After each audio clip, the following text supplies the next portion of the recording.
Natal tidak semeriah tahun 2018, 2019, tahun-tahun yang lalu. Kalau tahun-tahun yang lalu saudara kita lihat bahwa ada silaturahmi Natal, ya, saling mengunjungi satu dengan yang lain, sehingga tidak bersamaan. Kalau kesempatan ini bisa dikatakan Natalnya Natal umum, tanggal 25.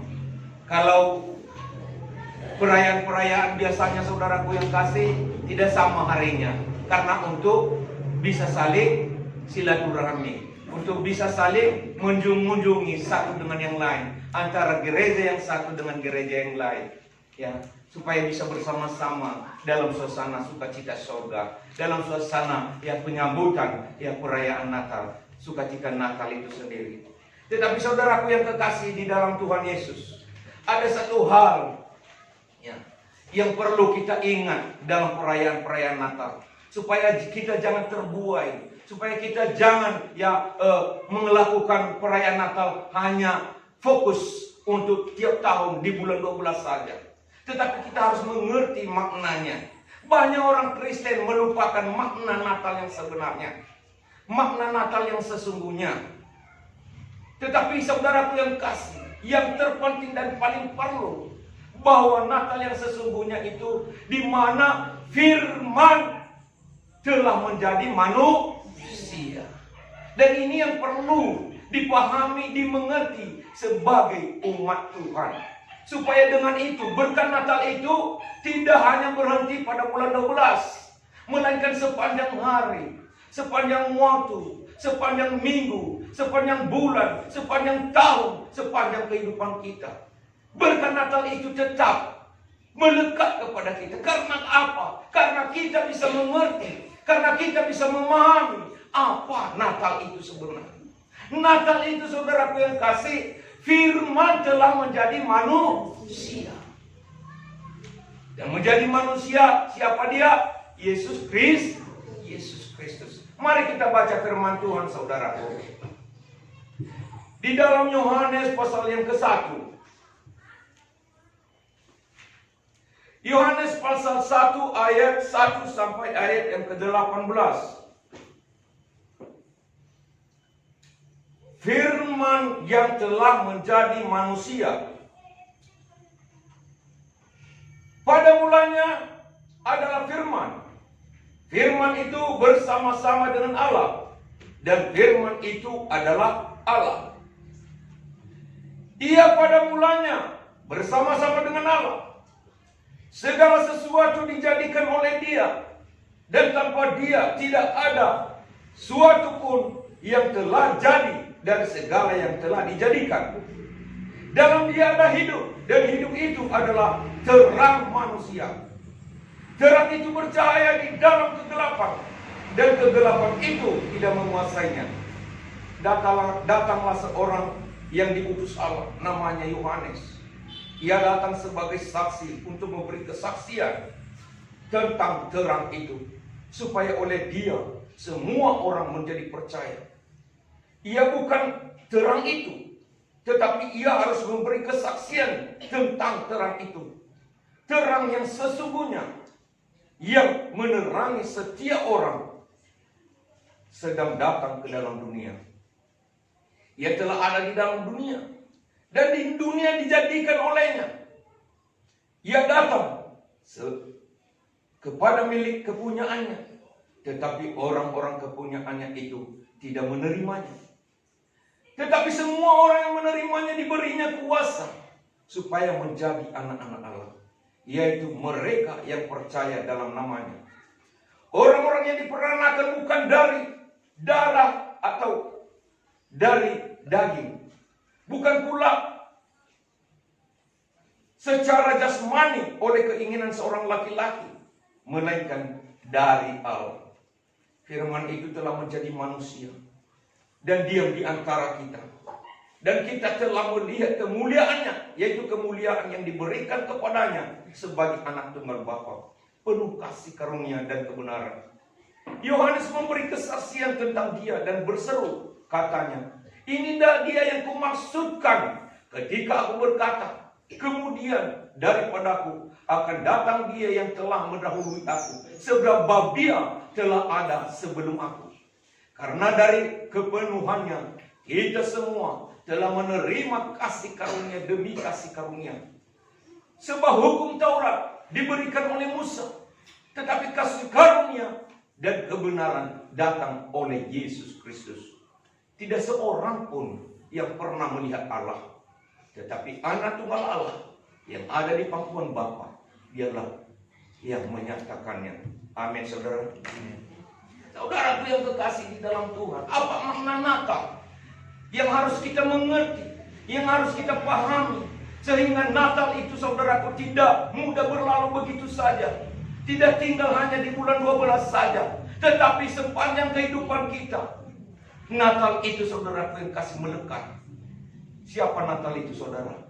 Yesus Kristus. Haleluya. Yesus Kristus itu adalah, sejak semula adalah firman, dan telah menjadi manusia dan ada di antara kita. Allah menciptakan langit dan bumi, saudara kekasih, belum berbentuk dan kosong. Kita telah dengarkan tadi sekilas dari liturgi anak sekolah minggu, ayat hafalan anak sekolah minggu. Langit dan bumi belum berbentuk dan kosong. Allah berfirman, jadilah terang, maka terang itu jadi. Allah berfirman, jadi tumbuh-tumbuhan, maka tumbuh-tumbuhan jadi. Segala sesuatu dijadikan olehnya. Jadi Yesus Kristus itu, saudaraku yang kasih, sebelum ada Yohanes, sebelum ada nabi-nabi yang lain, Dia sudah ada sejak awal dunia. Maka Dia dikatakan adalah Dia yang Alfa dan Omega. Dia yang awal dan yang akhir. Luar biasa. Mengapa Dia menjadi manusia? Supaya Dia menyerupakan diri dengan manusia. Inilah yang disebut kuasa Allah yang luar biasa. Manusia memang tidak bisa menciptakan seperti itu. Kalau manusia melahirkan manusia oleh, maaf kata saudara, ya, oleh pernikahan antara dua jenis, laki dan perempuan, itulah yang disebut ya, lahir karena keinginan daging. Tetapi Dia lahir karena kuasa Allah. Haleluya. Firman dijadikan manusia supaya kita mendapat kasih karunia, mendapat anugerah yang khusus dan spesial.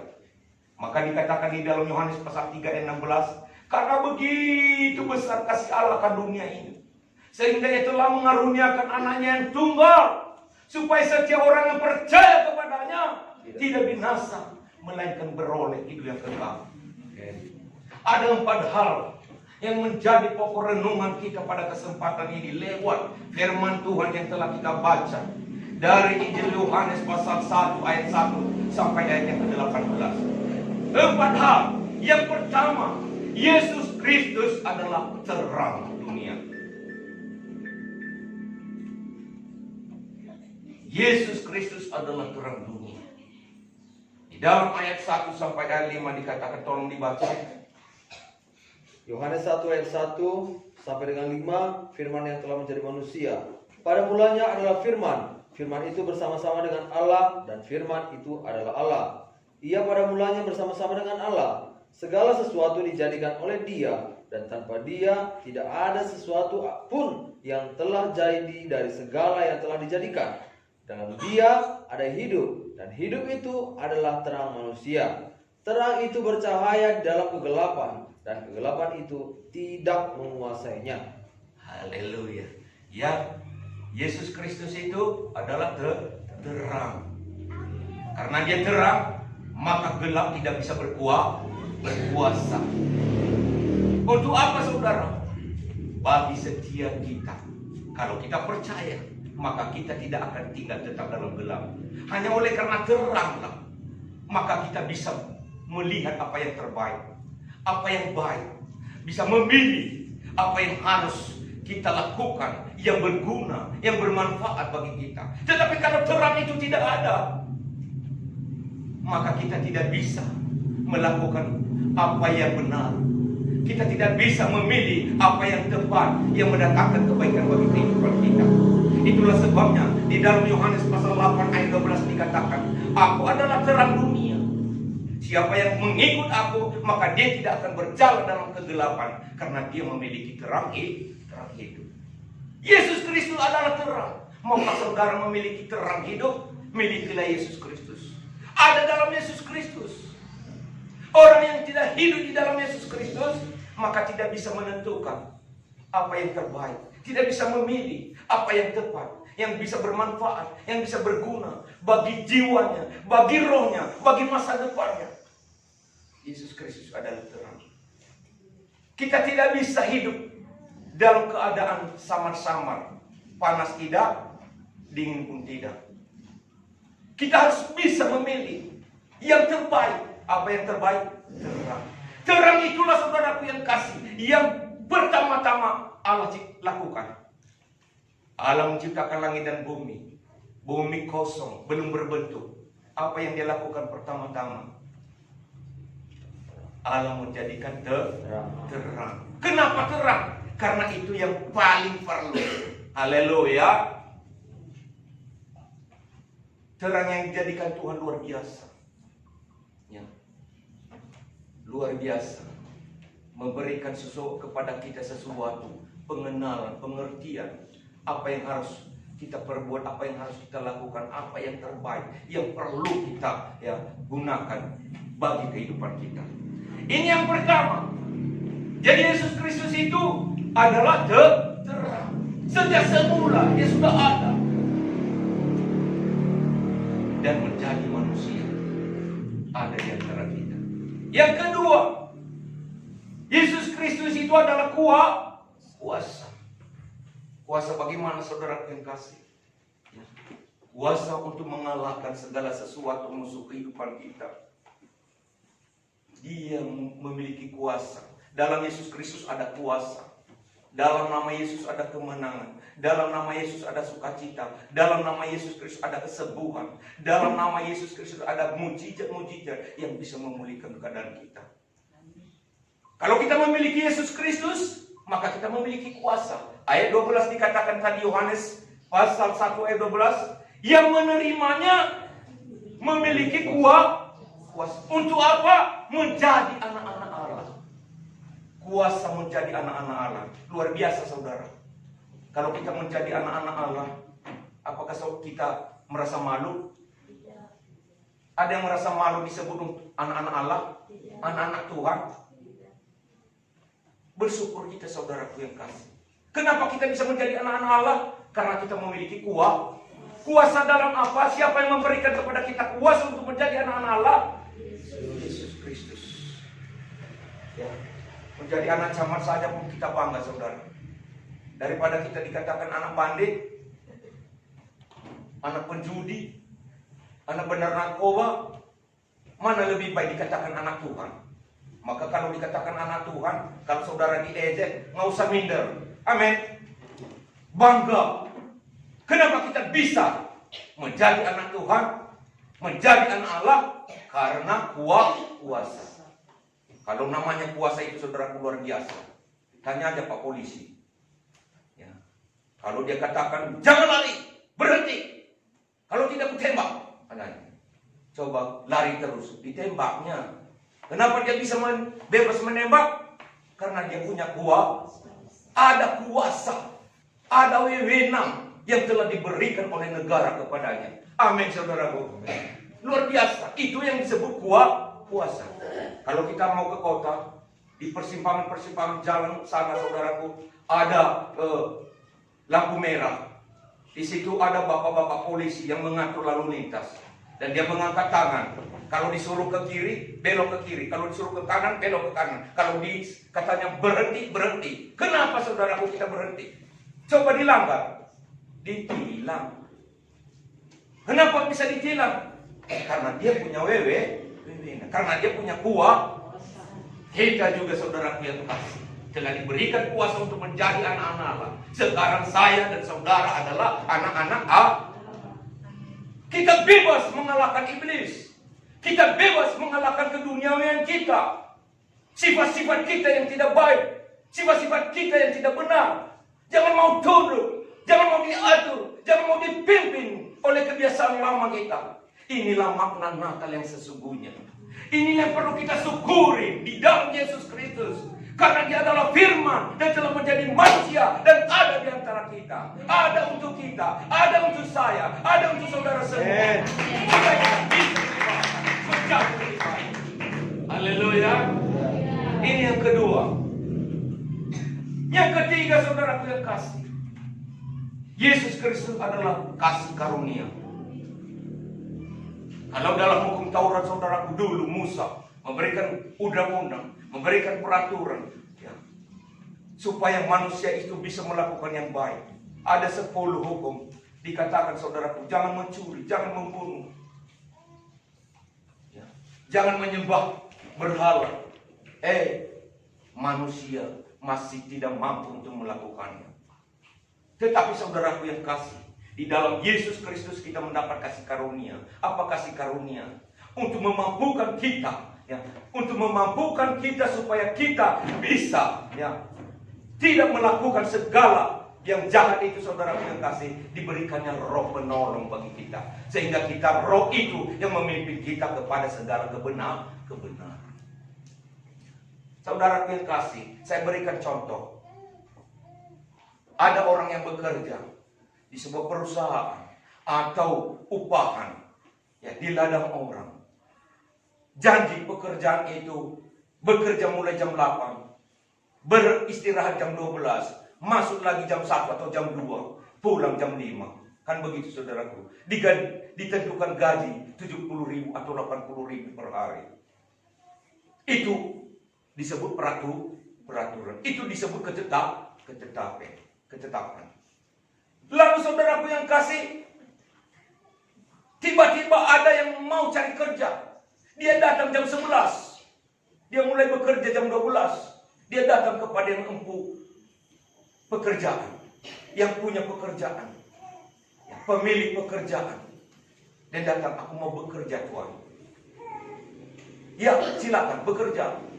Saudaraku yang kasih, saya katakan sampai jam 5 diberikan gaji masing-masing. Ada tadi yang masuk mulai jam 5 sampai jam 8 sampai jam 5 diberikan 80.000. Dari yang bekerja mulai jam 12 juga sampai yang jam 5 diberikan juga 80.000. Itu bagaimana dikatakan itu, saudara? Yang bekerja mulai jam 12 sampai jam 5 diberikan juga 80.000. Itu apa itu? Anugerah. Disebut. Itu adalah kemurahan. Itu adalah anugerah. Ya. Toleransi yang punya pekerjaan. Itulah yang disebut kasih karunia. Tidak ada yang bisa membantah, tidak ada yang bisa mengomentari, tidak ada yang bisa menuduh dia, karena dia yang punya kuasa. Haleluya. Yang datang pagi-pagi jam 8 berkata, wah, itu bukan peraturan. Tetapi dia katakan, aku mengasihi dia. Dia berkata, aku mengasihi dia. Aku berkemurahan kepada dia. Kenapa kamu pula yang mengatur aku? Tadi bukan sudah saya kasih 80. Kalau saya kasih 80.000 juga kepadanya, itu kan keinginanku. Itulah yang disebut kasih karunia. Karena manusia tidak sanggup memenuhi tuntutan hukum Taurat, ya, maka Allah berinisiatif untuk menjadikan Yesus sebagai manusia untuk hidup di antara kita. Dia dapat merasakan lapar, dia dapat merasakan haus, dia menderita, dia dibenci, dia dihina, sama seperti kita, untuk menyerupakan dirinya dengan kita. Tetapi bedanya dia, saudaraku yang kasih, dia bisa melakukan apa saja seturut dengan kehendaknya, karena dia adalah Tuhan yang datang dari sorga dan turun ke bumi, menjelma menjadi manusia. Haleluya. Itu yang disebut kasih karunia. Di dalam Roma pasal 8 ayat 1 dikatakan, siapa yang ada dalam Kristus Yesus tidak dihukum, melainkan beroleh hidup yang kekal. Saudara ingin ke sorga, Bagaimanapun juga saudaraku yang kasih, dunia ini tidak bisa dipertahankan. Satu waktu kita semua dipanggil untuk meninggalkan dunia ini, beralih dari dunia ini. Maka tentu saudaraku yang kasih, surga adalah tujuan kita, kerinduan kita, tempat akhir bagi kita. Maka saudaraku, untuk ke surga tidak ada jalan lain selain daripada Yesus Kristus. Dalam Yohanes pasal 6 ayat 14 ayat 6 dikatakan, akulah jalan kebenaran dan hidup. Tidak seorang pun sampai kepada Bapa kalau tidak melalui aku. Inilah berita Natal. Inilah makna Natal yang perlu kita mengerti, yang perlu kita pahami, bahwa Yesus Kristus itu adalah segala-galanya bagi kita. Amin.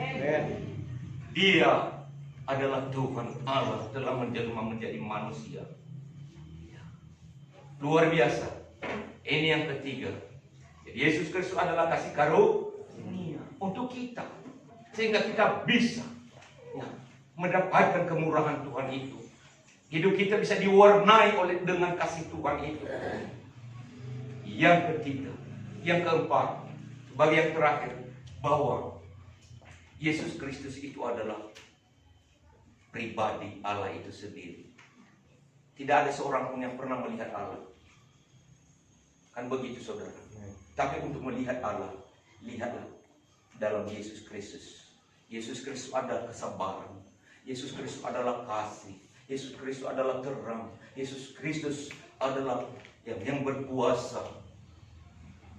Dia hakim yang menentukan, yang mengadili kehidupan setiap manusia pada akhirnya. Haleluya. Ayat berapa dikatakan saudara? Coba dibaca ayat 14. Ayat 18. Ayat 18 demi firman Tuhan. Tidak seorang pun yang pernah melihat Allah. Tidak ada seorang pun yang pernah melihat Allah. Tapi anak tunggal Allah yang ada dalam pangkuan Bapa. Iya. Dialah yang menyatakannya. Iya. Siapa dia? Yesus Kristus. Dia menyatakannya. Dia menunjukkannya. Dia memperlihatkannya. Kealahan itu ada dalam pribadi Yesus Kristus. Haleluya. Amen. Kalau mau lihat kebenaran yang sempurna, kalau mau melihat kesabaran yang sempurna, ada dalam Yesus Kristus. Kalau kita manusia, saudaraku, kita bilang sabar itu masih ada batas-batasnya, saudara. Tetapi kalau Yesus Kristus, ya, dia memiliki kesabaran yang sempurna.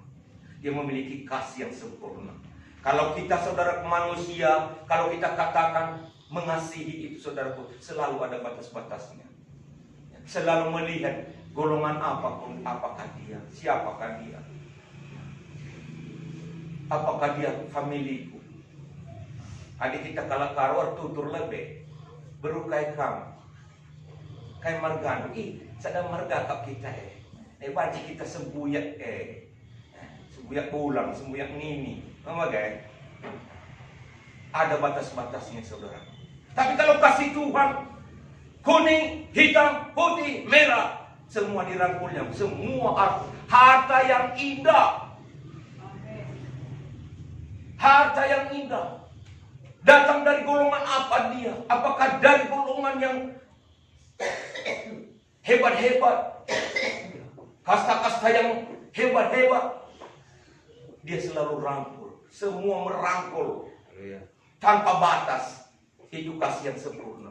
Kalau mau melihat kasih yang sempurna, ada dalam Yesus Kristus. Ketika dia dicambuki, ketika dia diolok-olok, ketika dia dihina, masih sanggup dia berdoa di atas kayu salib dan berkata, Bapa, ampunilah mereka karena mereka tidak tahu apa yang telah mereka perbuat.